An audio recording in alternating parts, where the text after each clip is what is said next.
Congo Buzz Télévision, une nation, une chaîne, une nouvelle république.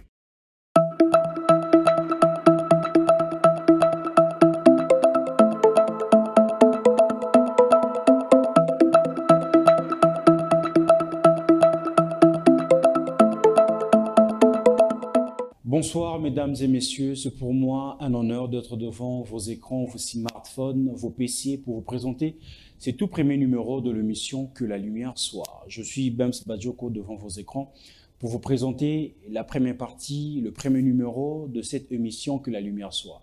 Que la lumière s'allume là où les zones d'ombre avaient pris le devant, que la lumière s'allume là où la vérité elle était cachée, protégée, que la lumière soit pour éclairer le peuple de Dieu et tout le monde, afin d'être sur la bonne ligne de conduite pour le jour du Seigneur. Voilà.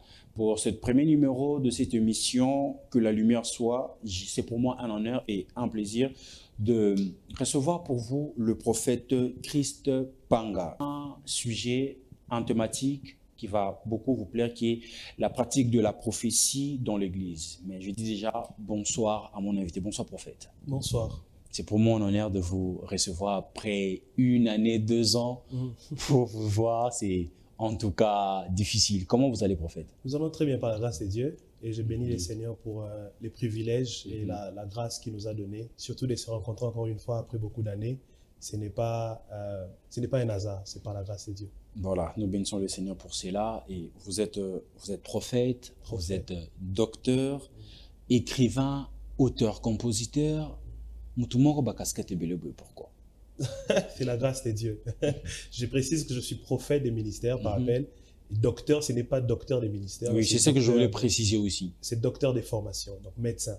Comment vous avez partagé cela? Parce que c'est plus souvent quand il y a un homme de Dieu, Dieu m'a appelé, entre guillemets, il faut tout abandonner, il faut tout laisser, les études, le travail pour se consacrer à l'œuvre de Dieu. Comment vous avez partagé pour jusqu'à finir d'abord votre étude et travailler et combiner avec votre appel?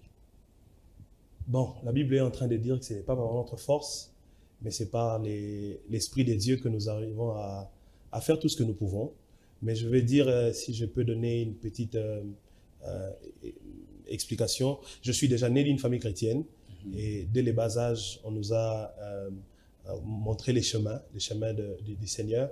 Mais le 7e mois, j'étais un peu comme Samuel, consacré à Dieu. Il a été abandonné au temple pour servir le Seigneur. Et moi, alors que je ne connaissais rien, ma mère a eu à m'offrir à Dieu. Donc j'ai grandi dans les services du Seigneur. Et plus tard, Dieu finalement va se manifester à moi-même, je vais dire avec pleine conscience. Là, je vais accepter de marcher et de suivre la voie de Dieu. Alors, je vais d'ailleurs le dire que ça me trouve en chemin d'université. Donc j'étais déjà en train, je crois, en première ou en 2e année de médecine. Donc ça me trouve déjà là-bas. Je me rappelle même à l'époque, je voulais arrêter.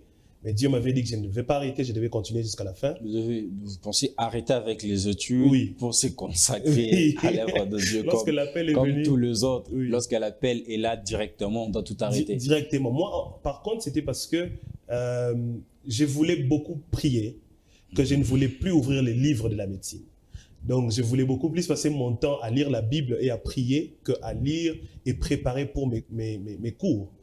Et à cause de cela, je voulais arrêter parce que je n'arrivais pas à balancer, à trouver du temps, à combiner les deux. Et Dieu était venu vers moi, il m'a dit n'arrête pas, continue. Et j'avais continué et jusque là nous sommes là. Donc votre appel a été fasciné comme ça. Ouais. Et comment reconnaître ou savoir qu'on est appelé au ministère? Parce qu'aujourd'hui, disons, on peut dire que c'est l'autoproclamation dans le sens où entre guillemets, le pays va mal, on n'arrive pas à trouver le travail, on n'arrive pas à sortir de l'emprise du diable. Alors, on prend une décision. Bon, on a mon appel à Nzambe comme Nangokop. Tout le monde est appelé. Dieu m'a dit. Bon, comme on n'est pas avec eux pour écouter ou comprendre ce que Dieu a dit, on accepte seulement. Et comment reconnaître ou savoir qu'on est appelé dans le ministère? Je vais répondre par une autre question. Comment reconnaître que je reçois un appel téléphonique? Je reconnais que j'ai un appel téléphonique lorsque mon téléphone, même si c'est en silencieux, certainement mon téléphone va vibrer. Si on m'appelle, au téléphone, mon téléphone va soit vibrer, soit mon téléphone va sonner, ou même si j'ai bloqué les vibreurs, j'ai bloqué la sonnerie, je verrai sur l'écran de mon téléphone qu'il y a un appel entrant. Comment reconnaître qu'on est appelé? Il y a des signaux qui montrent que Dieu nous appelle. Entre autres, Dieu lui-même, il vient nous parler. La Bible parle de Samuel et la Bible dit que Samuel, il était dans les temples de Dieu et il a entendu une voix l'appeler. On peut entendre Dieu nous appeler, mais Dieu parle de différentes manières. On peut l'entendre par des voix, on peut l'entendre par des personnes, puisqu'il parle au travers des personnes. On peut l'entendre par des visions, par des rêves nocturnes ou même des rêves diurnes. De cette manière-là, lorsque Dieu t'appelle, c'est comme un appel téléphonique. Tu as des signaux, il te parle, il t'appelle. Qui est un prophète? Qui est un prophète? Je veux dire, comment on devient prophète? Ou encore, qui est le fondement biblique sur la nature d'un prophète?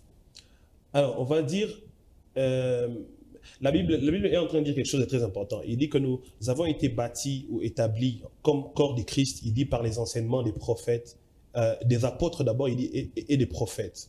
Et si vous ouvrez la Bible, vous allez remarquer que depuis le commencement jusqu'à l'arrivée de Jésus, ce sont plutôt les prophètes que Dieu a beaucoup plus utilisés que les autres. On parle de Nathan, on parle de Gad, on parle de Samuel, on parle d'Élie, on parle de Jérémie. Les prophètes sont des représentants de Dieu sur la terre. Peut-être dans l'église, dans une communauté ou dans un territoire. Un prophète, c'est simplement une image, une ressemblance de Dieu qui vient pour apporter un message. C'est un porte-parole de Dieu. J'ai d'abord dit représentant de Dieu, et puis j'ai dit un porte-parole de Dieu dans une église, dans un territoire, dans un pays ou dans le monde. Si le prophète est un messager de Dieu ou une personne qui représente Dieu, alors dans d'autres ministères, à quoi ça sert alors? Dans notre ministère, vous voulez dire dans... Le pasteur, oui. Les apôtres, les évangélistes, le docteur. Oui. Vous voyez, la Bible est en train de dire ceci. Paul, il disait clairement, il disait que celui qui est descendu, il parle de Jésus, il dit celui qui est descendu, c'est celui qui est monté. Il dit, mais lorsque Jésus est rentré vers les pères, il est monté, il a fait les dons aux hommes. Il a dit, premièrement, il a fait les dons des apôtres, des prophètes, il a dit des pasteurs, des docteurs, des évangélistes. Mais vous devez faire cette différence-là. Lorsque nous sommes dans l'Église, on doit comprendre ces différences. C'est que les prophètes de l'Ancien Testament et les prophètes du Nouveau Testament, ils sont des prophètes différents. Ils sont sous une dispensation différente. Celui de l'Ancien Testament, il est presque un médiateur. Médiateur, ça veut dire qu'on ne peut pas écouter Dieu sans passer par lui. On ne peut pas parler à Dieu sans passer par lui. On ne peut même pas être délivré sans passer par lui. Ça, c'est l'ancienne dispensation, c'est la dispensation de l'Ancien Testament. Et dans le Nouveau Testament? Dans le Nouveau Testament, c'est différent. Puisque dans le Nouveau Testament, comme vous le dites, il y a 5 ministères d'office, 5 bureaux. Apôtre, premièrement, ça veut dire déjà là, les prophètes, il n'est même pas élevé plus que l'apôtre, puisqu'il dit, il a d'abord appelé en premier les apôtres. Apôtres, prophètes, pasteurs, docteurs, évangélistes. Ils ont eux tous leur mission. Les mots apôtre, par exemple, ça veut dire un envoyé. Vous voyez, ça veut dire qu'un apôtre, c'est quelqu'un que Dieu envoie. Lorsqu'il envoie l'apôtre, il envoie pour une mission, pour conquérir, pour bâtir. Les apôtres, ils sont là. D'ailleurs, pour la plupart, ils bâtissent les églises. Ce n'est pas un prophète qui fait cela. Mais le prophète, lorsqu'il vient avec une mission spécifique. C'est pour parler de la part de Dieu. Mais prophète, je vous interromps pas, mais c'est pas ce qui se passe aujourd'hui dans nos églises actuelles. Okay. C'est pas que le prophète vient seulement pour donner un message et partir. Oui. Mais aujourd'hui, c'est le prophète qui bâtit l'église, c'est le prophète qui dirige l'église. Vous voyez, lorsque vous avez un billet de $100, lorsque vous avez un billet de $100, il faut prouver, ou soit il faut les passer entre les mains de ceux qui connaissent les billets pour approuver que ces billets-là, c'est un vrai billet de $100. Et s'il existe un vrai billet de $100, ça veut dire aussi qu'il y a des gens des contrefacteurs qui fabriquent de faux billets de $100. Il faut voir les choses à la manière de la Bible. Et à la manière de la Bible, les prophètes, il n'est même pas dirigeant d'une église d'abord. Celui qui dirige l'église, c'est un pasteur.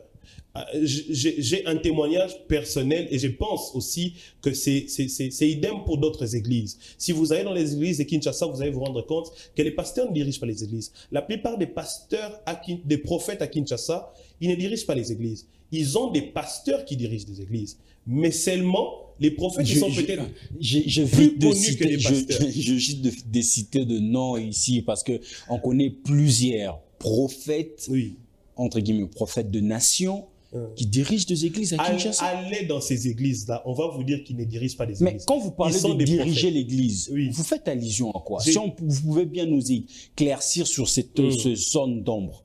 J'ai fait allusion à la bergerie. Quand on parle de l'église, il y a toujours une tête. Les bergers de l'église. Les bergers dans certaines églises, on change de nom. Il y a des églises où il y a des cordons. Il y a des églises où il y a, par exemple, aujourd'hui, des chefs exécutifs. Ça dépend. Mais en réalité, on parle de celui qui coordonne, de celui qui contrôle, de celui qui est comme les chefs d'opération de l'église. La tête de l'église, c'est les pasteurs de l'église, l'encadreur de l'église, les bergers de l'église. Le prophète, il ne peut pas diriger l'église. Ce n'est pas son ministère. Lui, il est là comme prophète, comme ministère au sein de l'église. Mais les bergers de l'église, ce n'est pas un prophète. Sauf si le prophète vous dit qu'il est aussi appelé à être pasteur. Là, c'est quelque chose de différent. C'est ce que je voulais poser comme question. Est-ce que Mutumoko a bien ami prophète, est-ce qu'il peut aussi exercer dans le ministère pastoral, jouer tous les deux rôles en même temps? C'est possible, oui. C'est possible qu'on soit à la fois pasteur et prophète, c'est possible. Si Dieu l'appelle à cela, il peut le faire. Parce que déjà dans la Bible, c'était le cas. Jésus, par exemple, il n'a pas été appelé seulement prophète. Vous allez remarquer que Jésus est plusieurs fois appelé rabbi. Lorsqu'on rencontrait Jésus, on l'appelait rabbi. Rabbi, ça veut dire maître. En Israël, un rabbi, c'est un enseignant de la parole. Ça veut dire qu'il avait les côtés prophètes, il avait aussi les côtés enseignants. Vous avez dit qu'un prophète, c'est lui qui rapporte le message. Oui. C'est lui que Dieu a dit pour donner un message. Mais ce qui se passe aujourd'hui, parce qu'on est plus au Congo. On est plus au Congo et votre ministère, vous l'exercez au Congo, plus précisément à Kinshasa. Soyons aussi à Kinshasa. Ce qui se passe aujourd'hui dans le ministère prophétique avec le prophète, est-ce que vous êtes sûr vraiment que le Seigneur peut passer pour dénigrer quelqu'un au travers d'une prophétie? Dénigrer, c'est trop dur.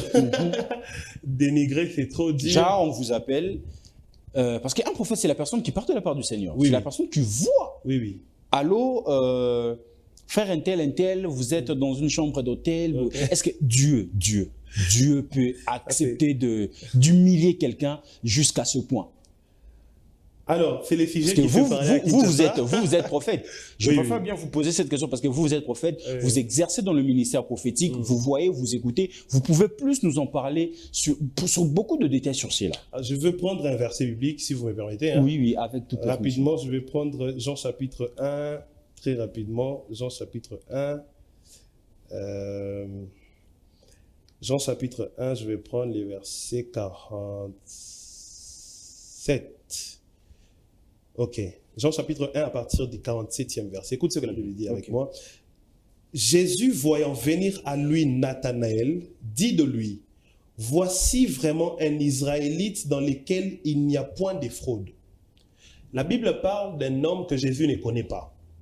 Un homme qu'on apporte vers Jésus. C'est Philippe qui prend Nathanaël de quelque part, qui d'ailleurs doute de Jésus. Il dit, quelqu'un de bien ne peut pas venir de Nazareth. Et on lui dit, viens, tu vas voir cet homme dont on parle. Et lorsqu'il vient, il rencontre Jésus. Et dès la première rencontre, Jésus dit ceci. Il dit, voici un Israélite dans lequel il n'y a point de fraude. Jésus donne deux choses sur Nathanaël qu'il ne pouvait pas connaître parce qu'il ne connaît pas Nathanaël. Comment est-ce qu'il connaît sa nationalité? Il dit, il est Israélite. Ça veut dire qu'il donne sa nationalité. Après, il dit, en lui, il n'y a pas de fraude. Il parle de sa nature. Je continue, je vais finir rapidement. 48. Nathanaël lui pose la question. D'où me connais-tu? Ça veut dire que Jésus lui a dit des choses que Jésus ne pouvait pas connaître. Il dit, d'où me connais-tu? Lui dit Nathanaël. Jésus lui répondit, avant que Philippe t'appela, quand tu étais sous les figuiers, Nous sommes ici, en plein centre-ville. Et je vois, par exemple, les caméramans, et je lui dis, avant que je ne vienne ici, j'ai été vu sous un figuier. Et le figuier se trouve à Limété. Par exemple, 7e rue. C'est une adresse. Ça veut dire que Jésus ici, il donne l'adresse exacte où s'est trouvé Nathanaël. Donc, dire que le prophète peut appeler quelqu'un et dire exactement que la personne se trouve dans un hôtel, ce n'est pas quelque chose de nouveau. Dans la Bible, il y en a. On peut donner des adresses. Mais le problème, c'est par contre question de maturité. C'est ce que je voulais dire. Dans l'exercice et dans la pratique du don de prophétie, il faut beaucoup de maturité. Et la maturité exigera, quand je parle de maturité, je parle de sagesse. La maturité exigera que de tels messages qui arrivera à porter atteinte à la réputation d'une personne, que ce genre de message soit donné en cachette ou en privé.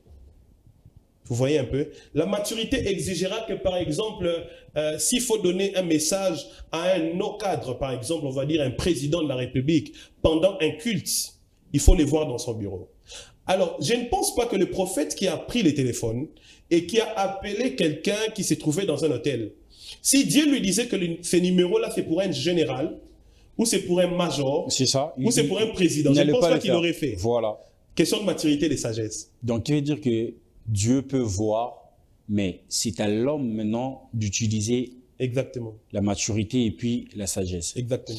Vous venez à peine de se connecter pour nous suivre. Nous sommes sur Congo Buzz Télévision, sur l'émission Que la lumière soit. Et aujourd'hui, nous avons thème la pratique de la prophétie dans l'Église. Parce qu'il y a plusieurs prophètes qui ont détruit de familles. On doit être vrai, on doit être clair. Parce que le but de cette émission, c'est de ramener la lumière là où le zone d'ombre avait pris le devant. Alors, on doit être vrai envers nous si nous voulons vraiment avancer. En fait, est-ce que vous êtes sûr, bon, pas que vous êtes sûr, mais on doit être vrai envers nous-mêmes. Vous savez qu'il y a de prophètes qui ont détruit de familles.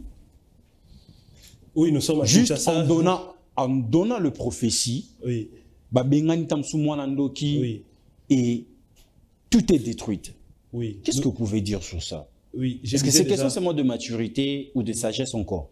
Non, je disais déjà, nous sommes en Afrique, nous sommes à Kinshasa. On ne peut pas dire qu'on ne connaît pas ces genres de cas, puisqu'on en reçoit d'ailleurs à l'église plusieurs. Et même si on ne reçoit pas cela à l'église, on écoute dans la rue, on écoute partout là où nous passons, on écoute les gens en parler.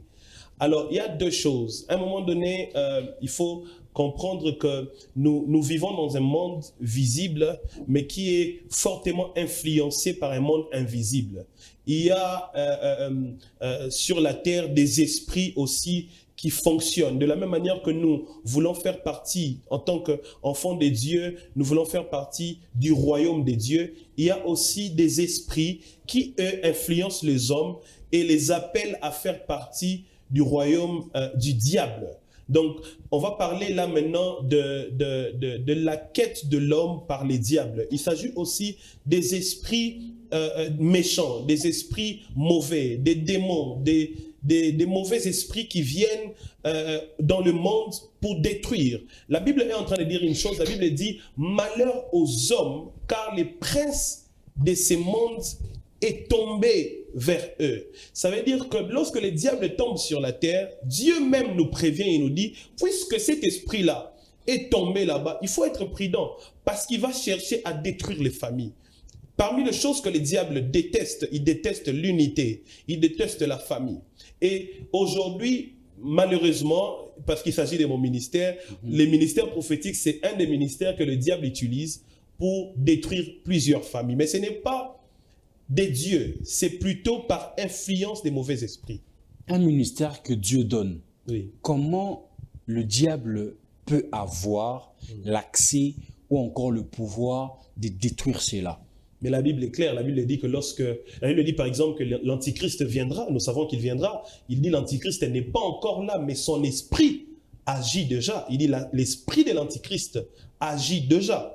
Et si l'esprit de l'Antichrist agit déjà, la Bible dit, il va décevoir même les plus les plus forts des croyants ou les plus forts des chrétiens. Ça veut dire que question des ministères, ça ne préserve à rien. Parce que l'Antichrist, il vient même derrière ceux qui sont les plus assidus, ceux qui sont les plus forts, ceux qui sont les plus fermes. Il court derrière eux. C'est eux qu'il veut. C'est eux qu'il veut. Donc, dire que je suis dans le ministère, ça ne veut pas dire que le diable ne peut pas m'influencer. Je veux vous dire quelque chose qui va choquer peut-être plusieurs chrétiens qui nous suivent. Est-ce que vous savez que le diable a même influencé le Seigneur Jésus sur la terre? La Bible dit ceci, après 40 jours de jeûne et prière, le diable a influencé les seigneurs. Il n'a pas seulement influencé les seigneurs, mais il a influencé un seigneur après 40 jours de jeûne et prière. De quelle manière? La Bible dit que le diable les conduit sur la montagne. Conduire, ça veut dire qu'il a été influencé. Parce que la Bible, dans le livre des Galates, la Bible dit ne marchez pas selon la chair, marchez selon l'esprit. Il dit laissez-vous conduire par l'esprit. Et si Jésus était conduit sur la montagne, ça veut dire que l'homme de Jésus, après 40 jours de jeûne et prière, a été conduit sur la montagne, pas par le Saint-Esprit, mais par les diables pour être tenté. Mais après, ne pas céder à cette tentation-là. Mais qu'est-ce qui fait que un homme prophète appelé par Dieu, exercer son ministère et conduit par cet esprit-là, mais jusqu'à tomber? À céder, ça veut dire, encore une fois, même en parlant de Caïn, Dieu pouvait le dire, il dit, le diable est sur la porte de ton cœur, il est en train de frapper. Il dit, n'ouvre pas la porte de ton cœur pour qu'il n'entre pas. Si tu ouvres cette porte, il va entrer, il va détruire, il va faire ce qu'il veut. C'est comme ça qu'il a conduit Caïn à tuer son propre frère. Donc si aujourd'hui, moi en tant que prophète, je sais que le diable cherche, il court derrière moi, il frappe sur la porte, il cherche à me tenter. Comme vous l'avez bien dit, Jésus a été conduit, il a été tenté, mais il n'a pas cédé. Qu'est-ce qu'il a fait? Il a utilisé la parole, il s'est basé sur la parole. Quand on est enfant de Dieu, quand on est pasteur ou quand on est prophète, même lorsque le diable vient à notre porte, on doit recourir à la parole. Si nous renversons la parole, nous tournons la parole, on ne peut pas résister à la tentation de l'ennemi. C'est compliqué. Je donne un exemple. Jésus envoie les disciples et dit, allez vers les maisons et partez dans les maisons, chassez les démons, guérissez les malades. Il dit, mais lorsque vous partez, il dit, ne prenez rien avec vous. Ça voulait dire quoi? Ça voulait dire lorsque Dieu t'envoie dans un ministère, il te demande d'enlever en toi les désirs ou l'envie des matériels. Je donne juste un exemple. Mais ce n'est pas ce qui se passe aujourd'hui, prophète. Laissez-moi finir. Au fond d'Akilo. Laissez-moi. Au fond de ça pas si on a pas Samuel. C'est ce qui se passe aujourd'hui. Laissez-moi finir. Sikoyo, il dit enlever les désirs du matériel. Yotango, comme prophète, tu vas dans les ministères avec un désir matériel. Aux huiles de Banzam au Sénégal, tu as renversé la parole. Au commissaire 6 et commis 9. En ce moment-là, tu ne peux plus résister à la tentation. Même lorsqu'une femme viendra pour que tu couches avec elle, tu coucheras avec elle. Même lorsqu'on viendra te demander, prophète, il faut mentir que cette personne est un sorcier pour doper son mot. Tu feras la même chose. Vous voyez un peu? C'est-à-dire que là, maintenant, notre cœur a décidé d'utiliser la parole autrement. Nous sortons de la vérité de la parole. Il y a 5 ministères, c'est ça, non, prophète? Oui, oui. Mais pourquoi c'est seulement le ministère prophétique qui est, disons, tout ça, vraiment à la fin du temps, mais qui est vraiment méprisé? Quand il y a une personne où il faut ressembler à comme ce bébé Kazara prophète, moi le kakabouana moi na bango. Moi le kakabouana moi parce qu'il y a ba prophète Burkina Sangomo bo Yamabe. Je veux vous raconter une histoire. Il y a un prophète qui était en train de encadrer une fille pour le mariage. Okay. Mais après, entre guillemets, parce que c'est vous le prophète qui voyez, nous on est à votre écoute. Oh non, le Seigneur m'a confirmé que ce n'est pas ton mari, faites attention. Et la fille quitte l'homme en question. Après 2 mois, c'est le prophète qui enceinte la fille. Wow! Votre ministère est vraiment méprisé. C'est pour quelle raison? Surtout na période ou bien qu'il y a une nouvelle génération. C'est quoi la vraie raison? Alors, un homme sage disait, Lorsqu'on n'a pas des pères, on n'a pas des repères. Les problèmes avec les ministères prophétiques, surtout dans notre pays, c'est qu'on n'a pas des pères. Alors, vous êtes sûr que dans le ministère prophétique, il n'y a pas de père? Dans notre pays, Oui. on a un problème, on n'a pas de pères. Mais comment ça, il n'y a pas de père? Le prophète Denis dit qu'il est le père de tout prophète. Vous êtes d'accord avec ça? Beaucoup de respect au prophète. Non, le respect, oui, mais il dit qu'il est le père. Il est le père de tout le prophète. Oui. Il y a une tapé Sabinougou, il y a le Kana TV, il y a Rosala Nyonso, il y a Papa, prophète tout. Vous êtes d'accord avec ça? Je me rappelle que lorsque je suivais les prophètes à l'époque. Prophète, vous êtes au moins d'accord avec ce que le prophète a dit? Non, je ne peux pas être d'accord d'emblée. Je ne sais pas dans quel contexte il est en train de parler, puisque, vous savez, beaucoup de personnes font cette erreur d'appeler un homme qui a un enfant père, parce qu'il a un enfant. Beaucoup de personnes font cette erreur-là, d'appeler un homme qui a beaucoup d'enfants un père, parce qu'il a des enfants. Un père, ce n'est pas un papa. Un papa, ce n'est pas un père. Peut-être que le prophète peut être un papa, puisqu'il a enfanté les prophètes, mais peut-être qu'il n'est pas un père. Parce que le niveau ou la dimension des pères, c'est la dimension des responsabilités. Ça veut dire que lorsqu'on est père, on doit prendre la charge de ce que mon enfant a fait à l'extérieur. Et on doit prendre la charge d'éduquer mon enfant qui ne se comporte pas bien à l'école. Si aujourd'hui, la réputation ou la renommée des prophètes est détruite, c'est parce qu'il n'y a pas deux hommes qui prennent la charge des pères et la responsabilité de nous rappeler. Dans cette génération, on trouve des prophètes à gauche, à droite, parce qu'il n'y a pas de pères qui peuvent nous rappeler lorsqu'ils trouvent que nous sommes éloignés, lorsqu'ils trouvent que nous sommes perdus, et nous dire il faut rentrer dans les chemins. On a peut-être beaucoup de papas, mais on n'a pas beaucoup de pères. On n'a pas de pères, on a beaucoup de papas. On a beaucoup de papas, on n'a pas de pères. Donc vous n'êtes pas d'accord avec ce que le prophète Denis laissait? Non, non, non. Il est papa, mais des pères, on n'en a pas. On va trouver. Dieu va nous faire grâce, il va nous donner des pères. Dans quelles circonstances on doit exclusivement avoir besoin d'un prophète? La Bible dit que, par exemple, lorsqu'on a besoin d'être édifié, lorsqu'on a besoin d'être réconforté, lorsqu'on a besoin d'être exhorté, la Bible dit que la prophétie vient pour exhorter, édifier et réconforter. Dans ces circonstances-là, on a obligatoirement besoin d'un prophète. L'importance de prophète dans la vie d'un chrétien peut changer ou corriger une prophétie? Reprenez la question. L'importance de prophétie dans la vie d'un chrétien peut changer ou corriger une prophétie? Si l'importance des prophéties peut changer. Je ne comprends pas très bien la question. Dans le sens où vous avez une vision à vous. Oui. Une façon de faire les choses à vous. Vous savez ce que vous voulez pour votre vie. Et un prophète vient prophétiser sur votre vie. Est-ce que tu dois écouter ce qu'il te dit? Parce que c'est Dieu qui t'a dit entre guillemets, ou bien faire ce que toi tu veux. La Bible dit dans Thessaloniciens, il dit « Ne méprisez pas les prophéties ». La prophétie, on ne la méprise pas, mais on discerne les esprits. Il dit « Ne méprisez pas les prophéties, mais discernez les esprits ». La prophétie peut venir t'orienter. La plupart des fois, même quand on parle de prophétie, on parle d'orientation. Et quand tu veux prendre une certaine direction dans ta vie, et que les prophètes amènent une orientation qui est opposée à ce que toi tu avais. Par exemple, tu veux épouser une femme. Et le prophète vient et dit, ce n'est pas cette femme que tu dois épouser. C'est une orientation contraire à ce que toi tu voulais faire. Ne méprise pas. Va chercher le Seigneur. Comment comprendre ou savoir si la prophétie, elle est bonne ou mauvaise? Vrai ou faux? La prophétie ne contredit pas la parole de Dieu. Premièrement, la prophétie doit s'aligner à la volonté biblique. Elle ne contredit jamais la parole de Dieu. Deuxièmement, la prophétie, elle n'est pas imposante. La prophétie, Dieu n'est pas dictateur. Quand on te donne une prophétie, on ne t'impose pas. On te laisse le choix, comme Dieu lui-même, il te laisse deux chemins, la vie et la mort. Fais le choix.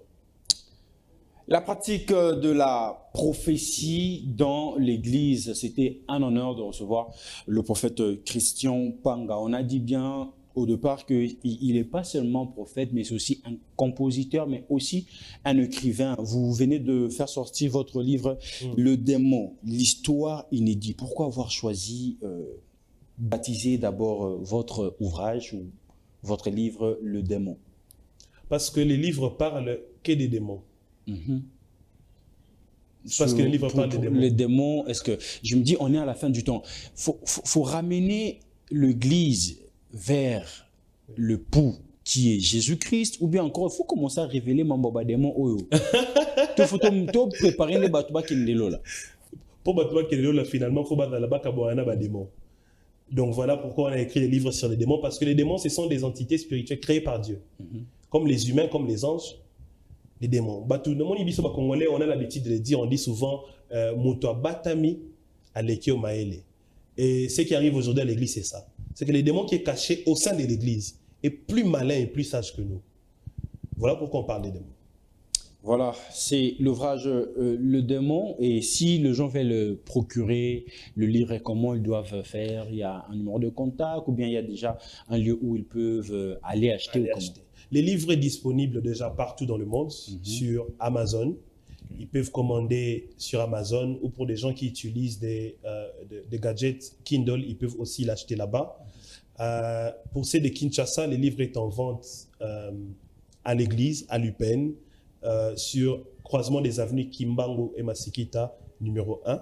C'est en vente là-bas, mais pour ceux qui ne peuvent pas se déplacer, ils peuvent contacter le numéro du ministère. Vous pouvez appeler, vous pouvez passer le numéro. Vous pouvez appeler, contacter le numéro du ministère, c'est les 081 31 32 637. Vous pouvez répéter, prophète. 00243 81 31 32 637. Nous sommes déjà à la fin de cet entretien avec le prophète Christian Panga, dont nous avons parlé sur la pratique de la prophétie dans l'Église. Prophète, qu'est-ce qu'on peut retenir dans tout ce qu'on a dit sur la prophétie et le ministère prophétique? Ce qu'il faut retenir et ce qui est important pour l'Église aujourd'hui, c'est de savoir la différence entre les prophètes de l'Ancien Testament et les prophètes du Nouveau Testament.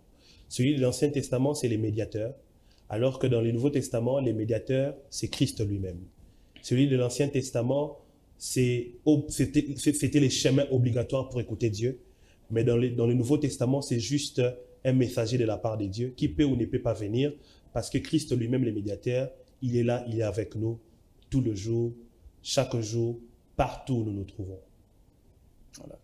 Nous sommes déjà à la fin. Je ferai un vrai ou faux, vite fait, prophète. Si vous pouvez être vrai envers nous, au travers de toutes les questions que j'aurai à poser pour finir cette émission. D'accord. Vrai ou faux, vous croyez au ministère prophétique? Vrai. Vrai ou faux, vous acceptez tout ce qui se passe dans le ministère prophétique du prophète Joël Francis Tatou? Faux. Vrai ou faux, vous croyez que le prophète Denis Lessi est le père de tout le prophète? Faux. Merci, c'était pour moi un réel plaisir de partager ce plateau avec un invité vraiment spécial, avec de l'onction. C'était le prophète Christian Panga. Et je crois que ce n'est pas la première ou la dernière fois, parce qu'on aura encore à avoir un autre entretien pour entrer vraiment dans le détail pour ces livres qui nous parlent de démons. Quant à moi, j'ai dit déjà merci prophète, merci pour accepter cette invitation. Je crois que ce n'est pas la dernière fois. Je vous en prie. Merci à cette grande équipe qui m'a accompagné pour réaliser cette émission. J'ai dit merci à Jenny Swadje, merci à Eli Fortis, à Gaël Fortis, et aussi à Néhémie Luanga et au vieux père. Ouais, voilà, l'empire est créé par lui, voilà.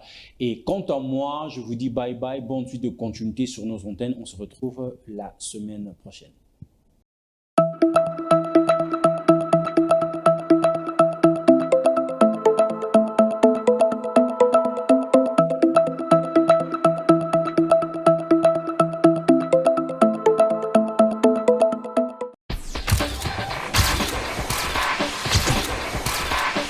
Congo Buzz Télévision, une nation, une chaîne, une nouvelle république.